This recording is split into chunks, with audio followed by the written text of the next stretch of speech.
සමන්ති මං ආවේ ඔයාට උදව් කරන්න. බය වෙන්න එපා සමන්ති. මං මල් කුමරියෙක්. මං නිකන් මල් කුමරියෙක් නෙවෙයි. දේව බලය ලබාගත් මල් කුමරියෙක්.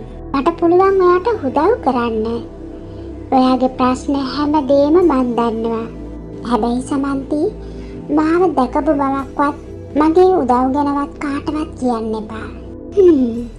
හේත් හැමදේම සිද්ධ වෙන්නේ තමන්ගේ කර්මය අනුව. ඉතින් කියන්න සමන්ති ඔයාට මගෙන් මොනවද වෙන්න ඕන? අනේ මල් කුමරියේ මට නම් මේක හිතා ගන්න බෑ. මම මේ දකින දේවල් ඇත්තක්ද නැත්නම් හීනයක්ද කියලා. මට මහ ලොකු දේවල් එපා මල් කුමරියේ. මේ කැලේ තියෙන මල් කවදාවත් හඩු නොවි හැමදාම පිපෙන්න සලස්වන්න.